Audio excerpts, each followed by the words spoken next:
Sejam muito bem-vindos à nossa casa, à nossa família Casa do Caminho, né? Eu digo família porque o carinho com que somos recebidos, né?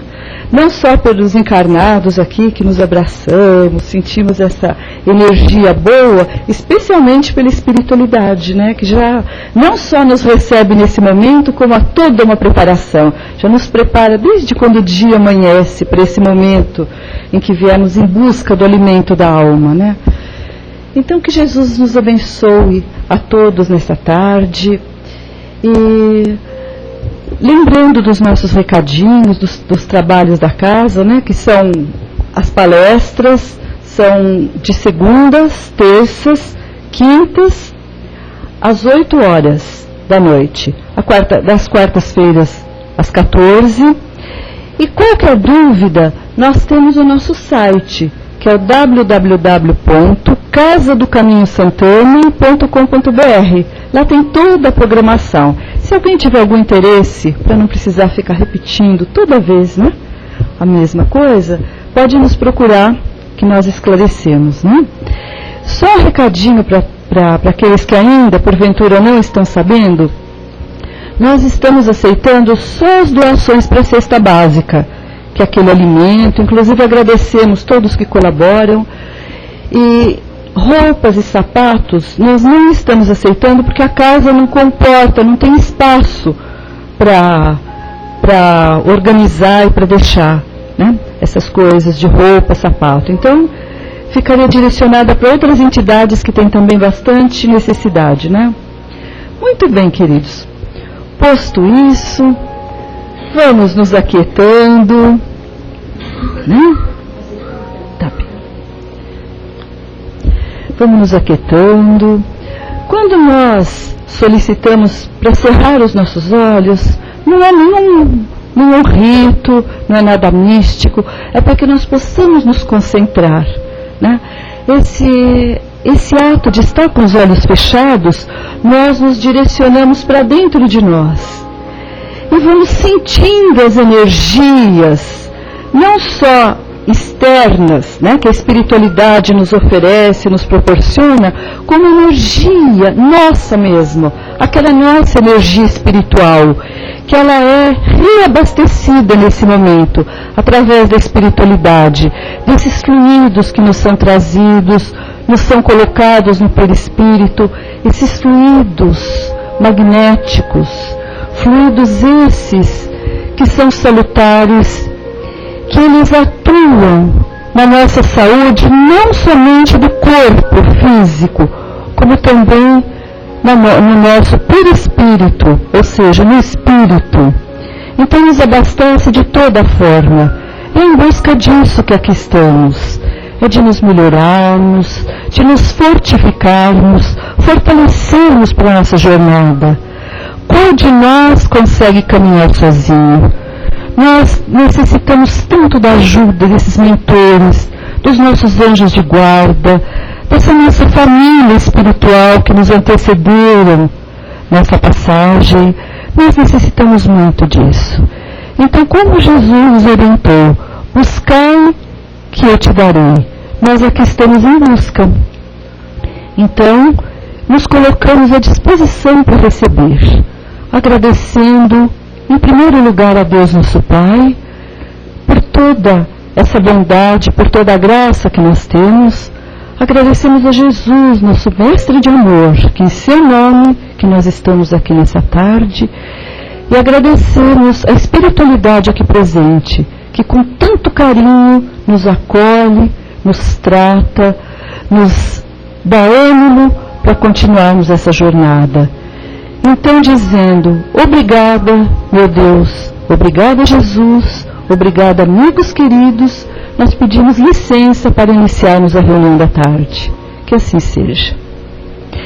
E hoje nós vamos receber a nossa querida Maria Helena, né? Querida amiga de muito tempo, né, Maria Helena? Que vai falar dentro de casa, né? Minutos com Chico Xavier. Seja feliz. Boa tarde a todos. Temos uns senhores e senhora, então a todos, né? Então, como a Leda disse, o nosso estudo de hoje é no livro Minutos de Sabedoria, de Luiz Carlos de Luca, A Crônica é Dentro de Casa. Cada crônica deste livro é iniciada com um ensinamento acompanhado de uma introdução de um espírito evoluído. A que nós vamos estudar hoje juntos é de nosso querido amigo e irmão Bezerra de Menezes. Começa a crônica Bezerra dizendo: cada criatura que nos desfruta o caminho ou as nossas experiências é semelhante a uma planta a qual nós devemos ajudar. Obrigada, Roberto. Então, desfruta o caminho. Cada criatura que desfruta o nosso caminho. Quem será que desfruta o nosso caminho? Então, nós vamos ver que quem desfruta o nosso caminho, as nossas experiências diárias, são semelhantes a uma planta, diz Bezerra, que precisa de uma ajuda constante.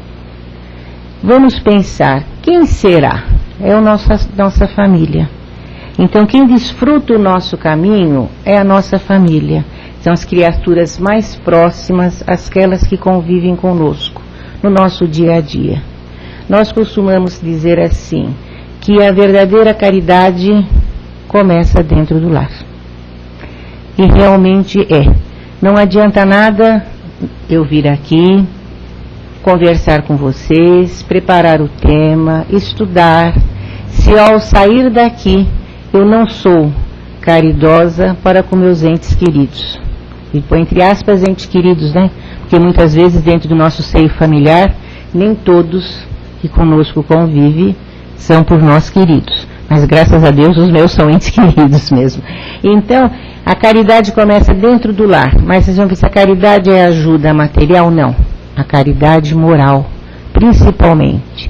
Aquela caridade que nós fazemos com fraternidade. No momento em que nós somos pacientes, nós somos compreensivos com as pessoas com as quais nós convivemos. Então nós temos que regar, como diz Bezerra, aquela planta diariamente.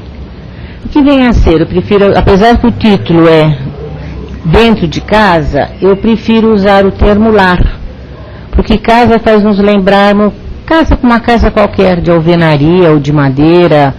Então o lar seria a célula máter, aonde se concentra a nossa família. Que nós sabemos que na Terra a família é a mais importante célula, porque é da família que se forma a sociedade. É dentro da nossa família que nós vamos preparar os nossos cidadãos.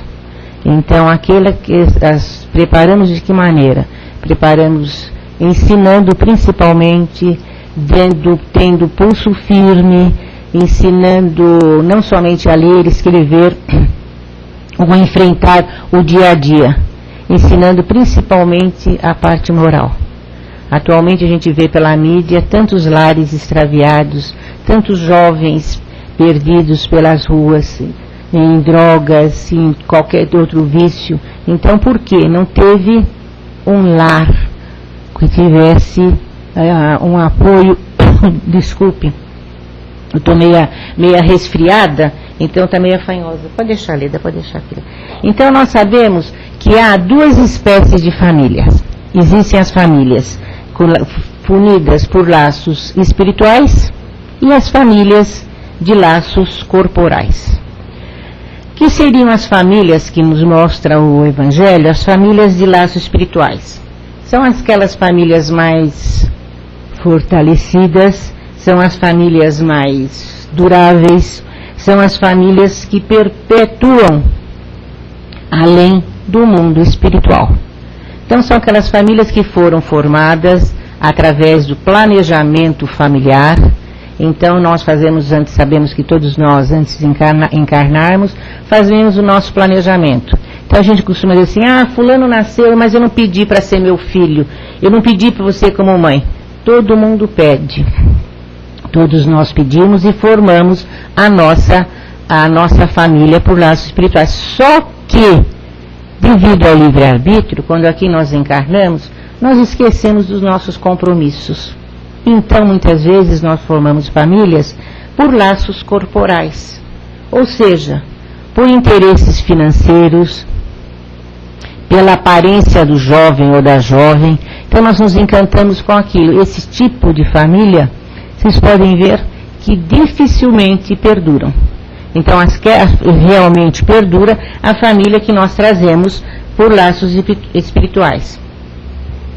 O grande mentor Emmanuel nos esclarece que na equipe familiar, é na equipe familiar que se aglutinam, que se juntam os desastres de existências anteriores, trazidas através da reencarnação.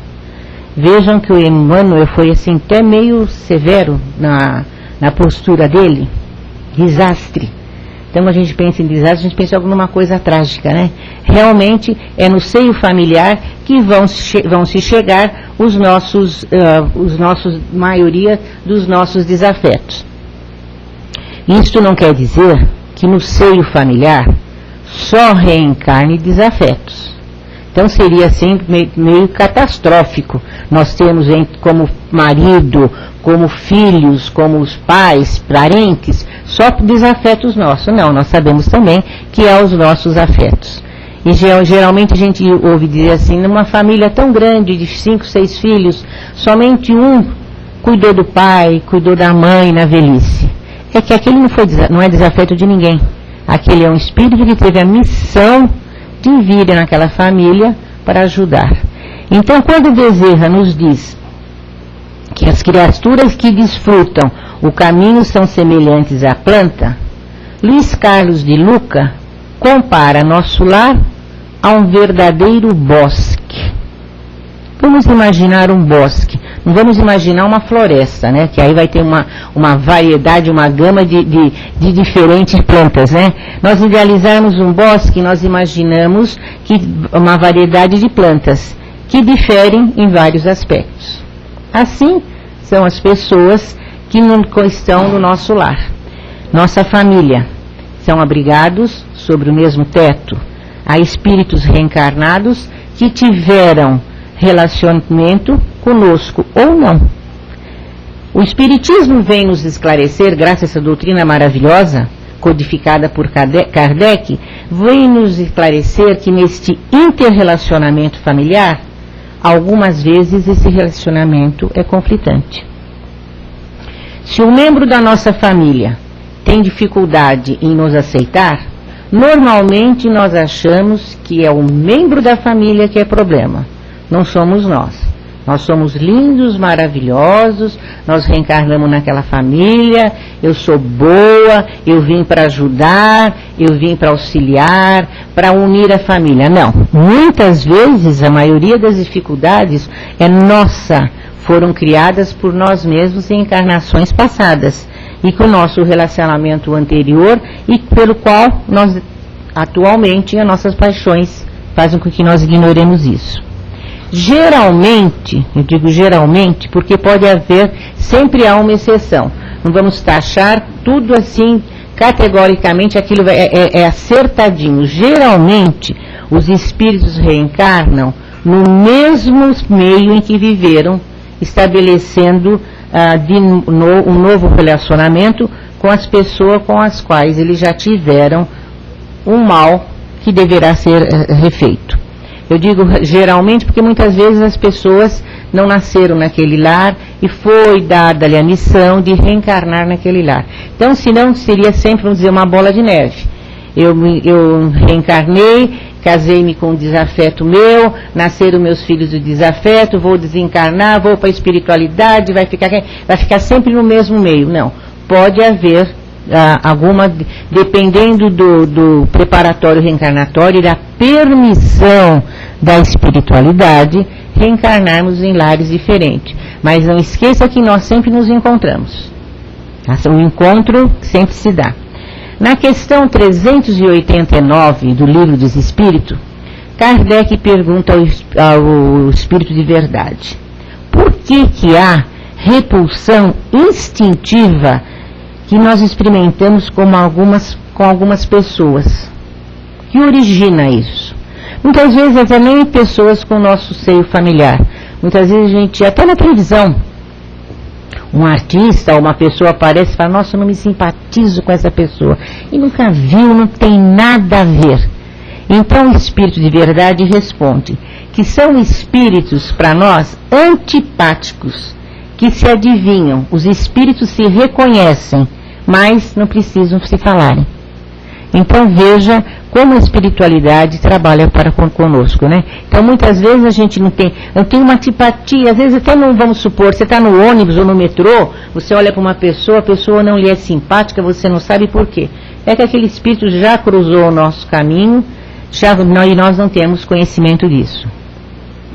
Emmanuel vai mais longe ainda. Emmanuel nos diz que o encontro dessas antipatias, muitas vezes são necessárias para que tenha um toque mágico e que haja um entendimento, principalmente quando essas antipatias são na nossa família.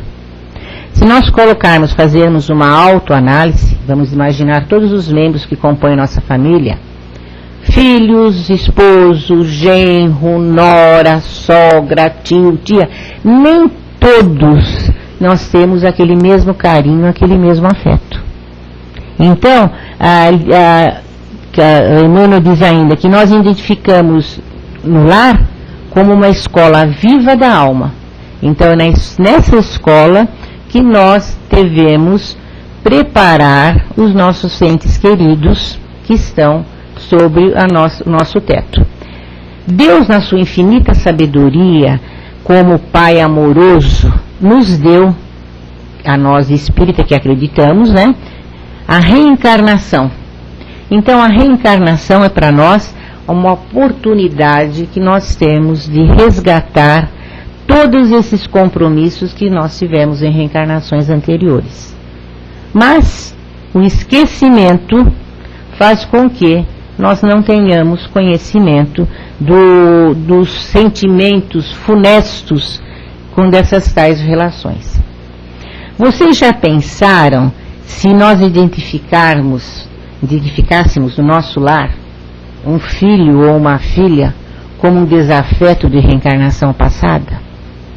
Pare e pense. Para começar, a mãe, eu acho que nem amamentaria aquele filho. Então, a mãe, principalmente a mulher, tem como a missão assim ainda mais, desculpem os senhores aqui presentes, a mãe tem assim a missão muito mais importante, talvez, no meu parecer, do que o pai. Porque a mãe vai acalentar 9 meses aquele desafeto para reencarnar. Vai sofrer as dores do parto, as consequências de cuidar daquela criança, amamentar. Então já pensou se a mãe soubesse que ela está trazendo no seu seio, no seu acalento, um desafeto? Seria realmente desastroso, né? Então Deus é simplesmente maravilhoso, que nos deu a oportunidade da reencarnação, mas nos deu também o esquecimento. Não só em relação à mãe, mas como nós também em relação ao casal. Se eu soubesse que o meu marido foi um desafeto meu em reencarnação passada, jamais eu ia tratar bem do meu marido. Jamais eu ia procurar que aquele casamento desse certo. Jamais eu iria suportar muitas coisas que acontecem dentro do casamento. Porque se nós fôssemos a encarar as pequenas coisas que acontecem no casamento, já dizendo assim, isso é encarnação passada, eu vou me desfazer, então não haveria lares mais que se tivessem um esteio, uma formação firme, né? Então, trazidos através da reencarnação, os alicerces e os fenômenos sociodomésticos muitas vezes apresentam caráter odioso, diz Emmanuel.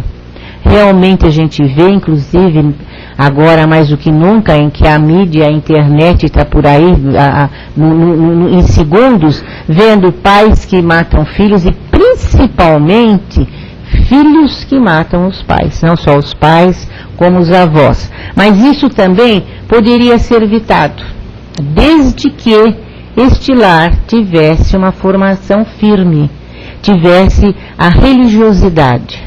Quando eu falo religiosidade, eu não quero dizer para vocês que todo lar deve ser espírita. Não, muito pelo contrário. Nós devemos ter uma religião. Nós devemos crer que há um espírito superior que comanda tudo isso. Então, seja qualquer religião, qualquer doutrina que professe, um lar deve ter uma doutrina, deve ter uma religião. Mas é que a religião espírita é melhor? Não, a religião espírita, para nós espíritas, é a certa, é a melhor para nós. Mas pode ser que para o nosso vizinho não seja a religião espírita, seja a religião que ele professa. A religião espírita é uma religião que nos dá consolo e nos esclarece. Então, muitos de vocês aqui presentes podem não terem nascido num lar espírita, podem ter vindo de outra religião. Então, chegou em determinado ponto, surgiram várias dúvidas que vocês quiseram encontrar resposta. E a resposta nós encontramos dentro da doutrina espírita. E eu acho que a resposta mais esclarecedora, no meu ponto de vista, é em relação à reencarnação. Porque através da reencarnação nós vamos compreender todos os nossos desafetos e tudo aquilo que acontece para nós.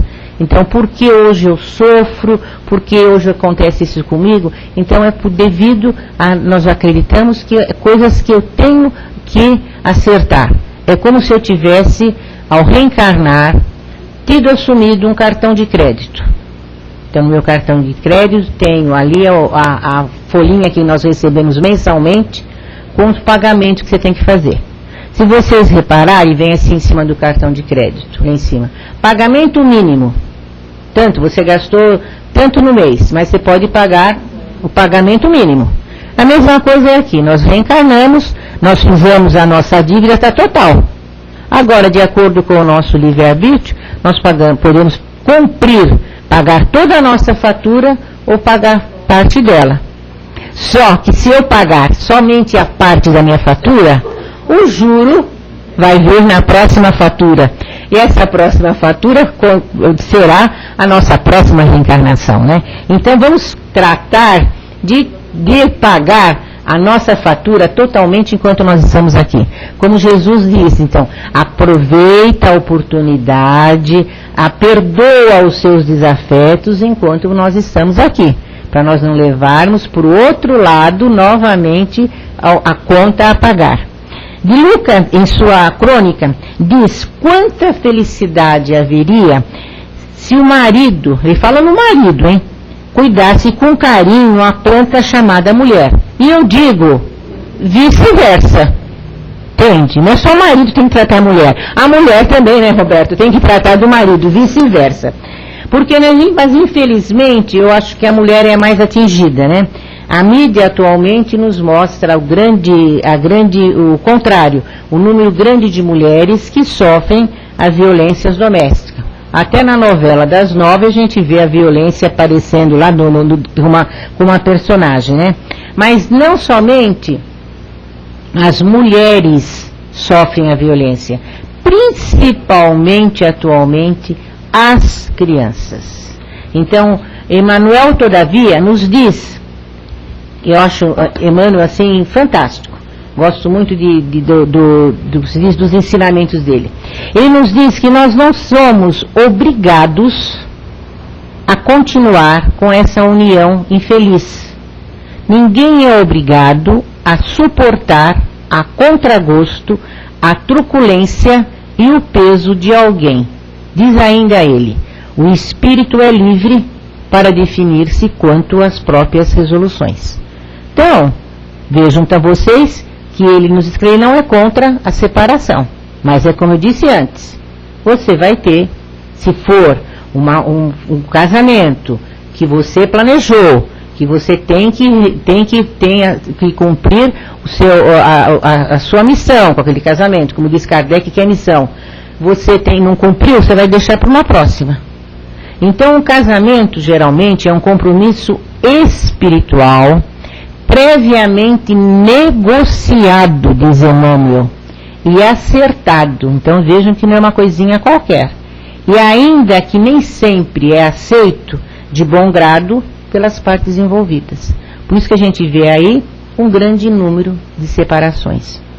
Divaldo Franco diz que há uma grande necessidade de equilíbrio, de ser o suficiente entre os casais para que esse compromisso afetivo seja cumprido e não se perca a oportunidade de construir uma verdadeira libertação. Por que será que ele diz libertação? Porque pode ser aquela única encarnação que eu vou ter que ter o reajuste com aquele meu companheiro, então eu já me libertei. Certa vez uma senhora foi até o Chico, que ela estava sofrendo assim muito com o marido, estava assim um desentendimento familiar muito grande. Então ela foi conversar com o Chico, e vocês sabem que o Chico, com aquela paciência dele, sempre punha pano quente em tudo, ajeitava. Ela foi falar com o Chico: olha, Chico, está se acontecendo isso, eu vim pedir um conselho para você. Eu não suporto mais viver no mesmo lar com meu marido.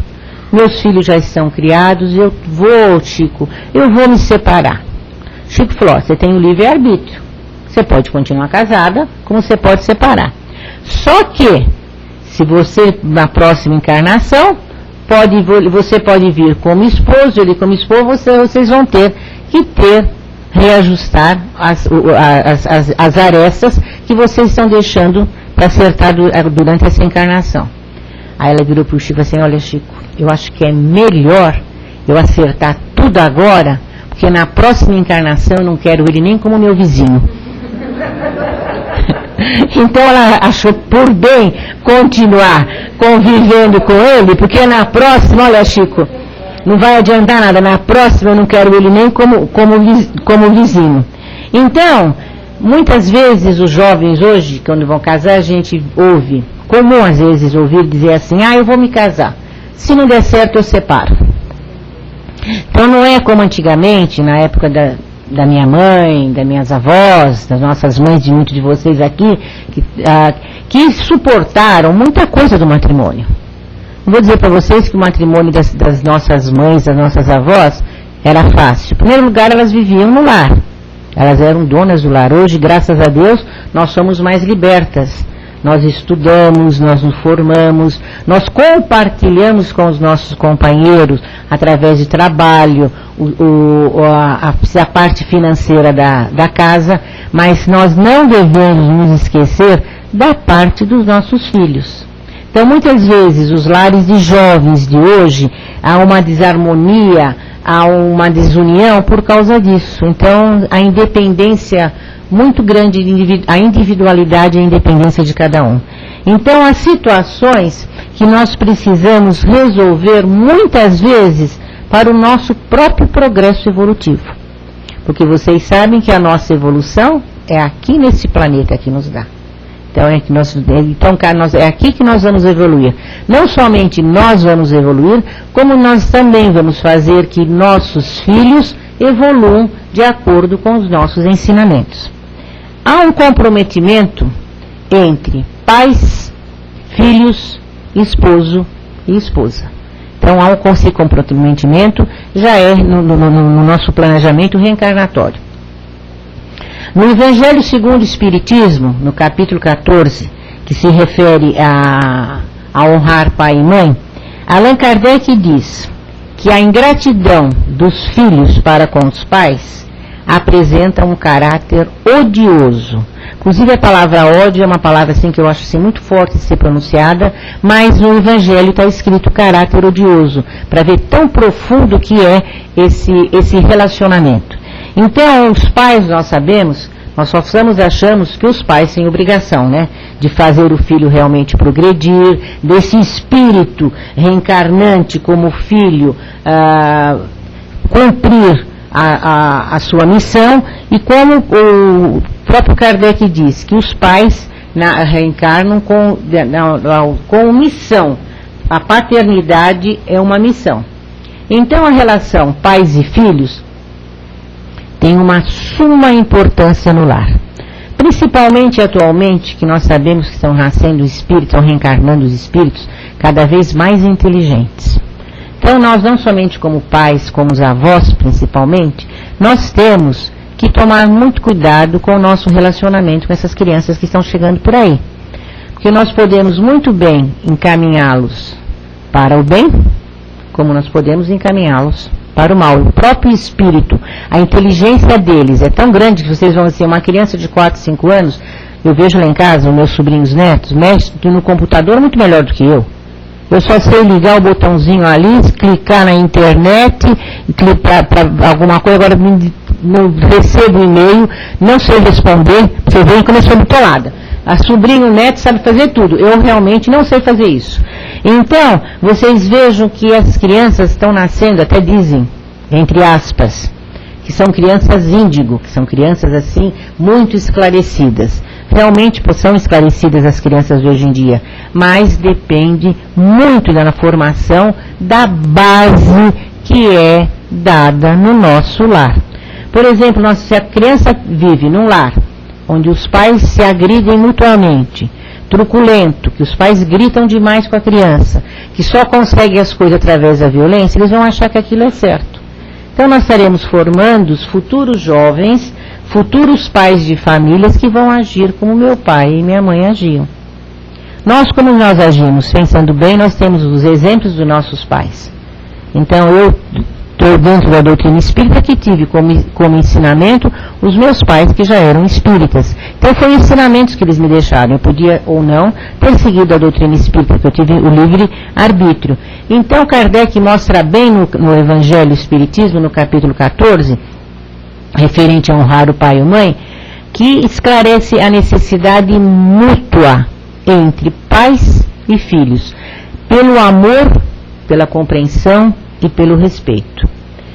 Gosto muito de uma parte desse capítulo que Kardec diz que os filhos não têm obrigatoriedade nenhuma de cuidar dos pais quando velhos, que geralmente, há exceções, os filhos delegam aos pais aquele quartinho lá do fundo da casa, com que ele não vai incomodar ninguém, ou atualmente colocam numa casa de repouso, onde o próprio pai ou a própria mãe, com seu saláriozinho, pagam a sua estada naquela casa. Então, é como aquela historinha, que o menininho, o filho não permitia que o pai se alimentasse na mesa, porque a nora achava ruim, porque ele já estava com as mãos trêmulas, e ao levar o alimento à boca, muitas vezes caía na mesa ou caía no chão. Então o que o pai fez? Arrumou uma mesinha, pôs lá no fundo do quintal, o pai se alimentava lá fora. E esse pai veio desencarnar. Quando foi um dia, o pai chegou em casa, o menino estava brincando com o martelinho lá, batendo uma madeirinha. O pai, meu filho, o que você está fazendo? Fazendo um carrinho, um brinquedo para você? Não, papai, estou fazendo uma mesinha para quando o senhor ficar velho, o senhor ir comer lá no quintal, igual ao vovô. Então é no lar que nós formamos realmente o espelho, né? Então, Kardec é muito claro quando ele diz que nós não temos com nossos pais obrigatoriedade de cuidar dele. Nós temos o dever. Eu acho fantástica essa parte quando ele diz, não é obrigatório. Ninguém é obrigado a cuidar dos seus, como se diz, dos seus velhos, entre aspas, né? Mas nós temos o dever de cuidar. Então, para que o lar permaneça em harmonia, estava até conversando com a Leda aqui no começo da nossa reunião, que o grande remédio é o Evangelho no lar. Pode ser, todos vocês aqui fazem o Evangelho no lar, quem por acaso não faz? Sejam honestos, todo mundo faz o Evangelho no lar? Não faz? Então, você não faz, filho? Então, a necessidade do Evangelho no lar é muito importante, porque ele harmoniza o seu lar. Se você mora num apartamento, ele não harmoniza só o seu apartamento. Ele vai harmonizar todos os condôminos daquele prédio. Então, uma vez por semana, aquele horário que lhe convém, ou de manhã, ou à tarde, ou à noite, de preferência em que você possa reunir a sua família, 15 minutinhos é o suficiente. Você pega o Evangelho, não aleatoriamente, porque senão você vai abrir e vai dizer, ai, olha, caiu hoje, honrar pai e mãe. Isso é para fulano que está assistindo aqui, que merece ouvir. Não. De preferência, você vai fazendo assim, começando da introdução do primeiro capítulo. Faz uma pequena leitura, depois faz um comentário, você primeiro começa com a prece inicial, agradecendo à espiritualidade a oportunidade de nós fazermos o estudo do nosso Evangelho no lar. Agradeça ao mentor espiritual da sua casa, que permitiu que você vai fazer o Evangelho no lar. Leia um trechinho e explique. Se você faz sozinha, que é o meu caso, que assiste comigo meus cachorros, minha cachorrinha já participa do Evangelho e participam muito bem. Às vezes, inclusive, eles até latem, acho que vê algum espírito, alguma coisa que late, eu pergunto para a Vinha, quem que você está vendo aí? Gente boa, né? Fica quietinha. Então, você faz o comentário daquela leitura e eu faço em voz alta, como se tivesse alguém ouvindo você também pode fazer mentalmente, comentário daquilo que você entendeu. Depois você faz as vibrações, faz uma prece de agradecimento, e terminou. Se quiser fazer alguma leitura complementar, nós temos vários livros da série do Pão Nosso, Vinha de Luz, temos o que eu gosto muito, como se chama? O Coragem, isso, Coragem, minha mãe gostava muito do Coragem, eu gosto muito do Coragem, eu uso Coragem no meu. E também o Sinal Verde. Então você agradece, faz as suas vibrações, vibrando primeiramente para os seus vizinho da frente, de trás, da esquerda, da direita, de cima, de todos os cantos, pelo nosso país, pelo mundo, pelos nossos desafetos, pelas pessoas que se encontram nos leitos dos hospitais, nos asilos, nos orfanatos, e finalmente, por você mesmo. Ao momento que você faz o Evangelho do Lar, você está harmonizando o seu lar. Às vezes o lar está em desarmonia, que você acha que seja necessário fazer o Evangelho mais de uma vez por semana. Então você pode fazer mais de um dia, então de acordo com a necessidade. Mas você sabe que o seu lar fica protegido. É a oportunidade que você dá de receber Jesus no seu lar. Isso não vai dizer que Jesus não está no nosso lar. Está. Mas aquele convite especial que você está fazendo para ele. Como também os nossos amigos da espiritualidade. Então é através do Evangelho do Lar que nós harmonizamos. Quem tem criança, como disse uma colega nossa, a gente não deve convidar a criança. Você quer vir participar do Evangelho? A criança não tem vez ainda. Até determinar, não, você venha sentar aqui quietinho, vai participar do Evangelho conosco. Depois que, como está jovem, não vamos obrigar para não deixá-los rebeldes ou até arredios em relação à religião. Mas quando pequenos, convidam. Se alguém da família não quiser participar, tem um livre-arbítrio. Mas não deixem de fazer. Escolham um dia, escolham um horário, o lugar da casa que mais lhe compraz, a sala, até o seu próprio quarto, a cozinha, onde você se sentir bem. É facultativo ou não você colocar uma água para ser fluidificada. Porque, como diz Bezerra, a casa inteira, todas as águas da casa é fluidificada. Até a caixa d'água. Então, mas eu sempre gosto de colocar um copinho, parece que a gente sente que aquilo ali foi especial, né? Que fluidificou tanto materialmente como espiritualmente para nos fortalecer. Então nós devemos, como pede a nossa crônica de hoje, de Bezerra de Menezes, muito bem esclarecida por Luiz Carlos de Luca, que nós devemos cuidar da nossa família. Porque nossa família muitas vezes pode estar enferma e nós não sabemos. Mas Jesus nos deixou o receituário, que é o remédio chamado amor. Então, sobretudo, amar aqueles a quem nós temos maior dificuldade de convivência. Que é fácil nós convivermos com desafetos do amor à palmatória. Não é fácil. Mas nós conseguimos, e nós conseguimos com uma vitória brilhante. Então vocês tenham certeza que realmente vale a pena nós amarmos.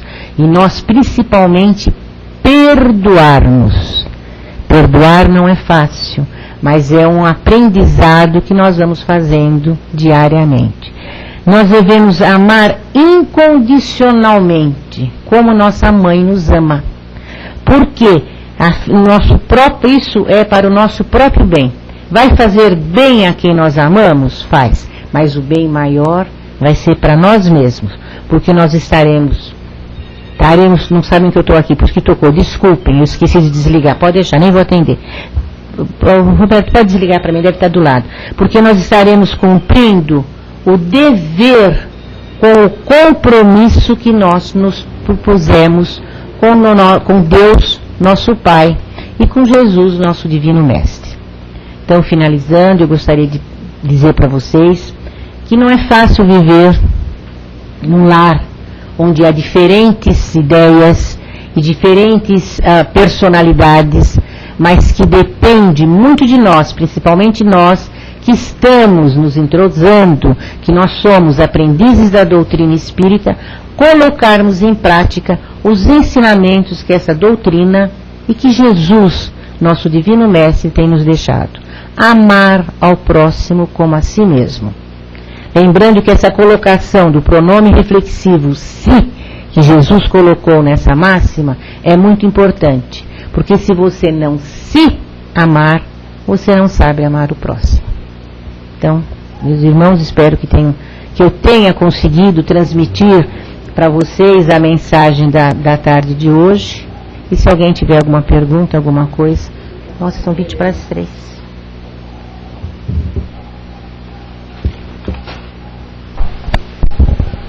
Obrigada, Frei Marilena, muito boa. Alguém gostaria de colocar alguma coisa?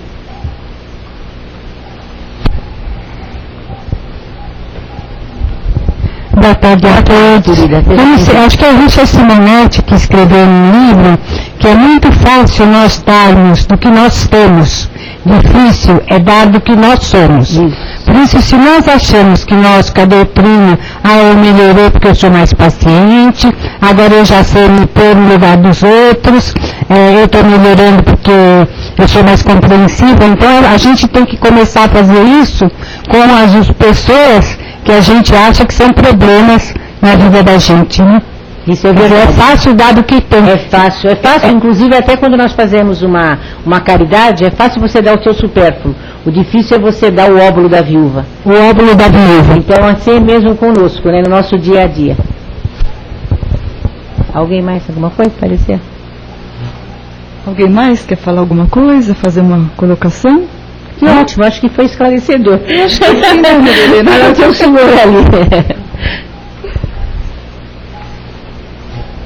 Seria nessa mesma linha, quando muitas vezes a gente vê a pessoa que para ela é mais fácil ajudar ao próximo do que ajudar a um ente querido, né? Muitas vezes um problema em casa, ele vira as costas para esse problema e se coloca para um outro de forma mais fácil, mais solícito, e muitas vezes em casa não consegue ter essa paciência, né? Mas sabe o que acontece? Muitas vezes a pessoa, como o próprio Jesus diz, é um fariseu. Então ele quer aparecer para fora de casa. Então é mais fácil. Lá fora de casa ele vai ser visto, ele vai ser conhecido, as pessoas vão dar valor para ele, porque a caridade que nós fazemos dentro de casa, muitas vezes não é reconhecida. E é um erro nosso fazermos querendo a recompensa. Então, se tudo que nós fizermos, nós formos achar que nós devemos receber a recompensa, já está errado. Então é mais fácil. Mesmo o nosso irmão X, no livro dele, Crônicas, ele mostra várias passagens de irmãos espíritas que desencarnaram e quando chegaram lá na espiritualidade, passaram pelo computador. Então você fez tantas palestras espíritas, você fez isso fez todo o currículo dele. Mas quando chegou em relação à família, você não participou de uma reunião da escola do seu filho, você não participou do jantar de família. Mas sabe o que acontece? Eu estava na casa espírita. Não é certo. Primeiro é o nosso lar. Primeiro de tudo é a célula máter, é na família. Não adianta eu chegar aqui, vim fazer palestra para vocês, conversar com vocês, e como eu disse no começo da reunião, e largar a minha família. Então, e nem fazer por fora, porque a gente que faz o fora, como o senhor próprio falou, para aparecer. Dentro da família a gente não aparece. Fica só naquele núcleo familiar. Então é o próprio fariseu, como dizia Jesus. Não sei de como os fariseus que querem aparecer dando a esmola vantajosas. No caso, como ele fala nisso em relação ao óbolo da viúva. Então é a própria caridade nossa. Então tem que começar dentro do lar. É o lar nosso que é. E é o mais difícil.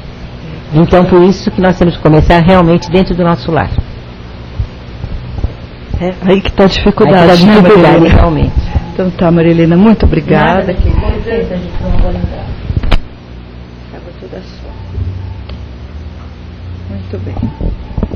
Obrigada, viu, Maria Helena? Muito obrigada. Eu que agradeço a todos vocês a compreensão, o afeto com que me recebem nessa casa, que me deixa assim muito envaidecida, até que não devia deixar, né?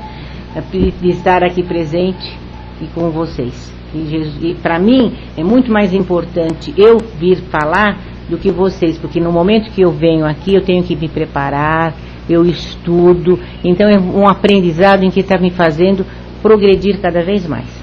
Eu agradeço a todos vocês, que Jesus abençoe vocês à volta dos seus lares e que cada um de vocês, ao sair daqui, sinta-se fortalecido, principalmente para a prática do bem e o amor ao próximo.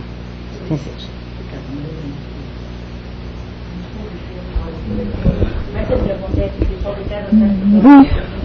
Muito bem, queridos. Então agora, como a Maria Helena falou do Evangelho, nós vamos começar o nosso treino, né? Aqueles que ainda não fazem, né? Treinar as nossas vibrações de amor, né? Então nós vamos novamente cerrando os olhos suavemente, né? Vibração é quando nós retiramos do fundo da nossa alma aquele sentimento positivo, amoroso, sentimento esse, quando nós abraçamos uma pessoa muito querida, que nós sentimos assim, o coração palpitando diferente. Então nós vamos mentalizando com esse sentimento amoroso a nossa terra, que é a mãe terra que nos recebe nessa encarnação. Mentalizando muita paz, entendimento entre os homens, vibrando também por todos os lares da terra, vibrando muita paz, muita concórdia, que o Evangelho de Jesus possa estar presente em cada lar, da maneira que é inteligível para cada habitante seu, vibrando para as crianças que serão o futuro da nossa terra, para os jovens, para os idosos, e vamos vibrando intensamente também para os nossos lares, como foi tão bem dito na tarde de hoje, dentro de casa. No nosso lar, é que é nosso primeiro templo, aonde encontramos muitas vezes grandes dificuldades.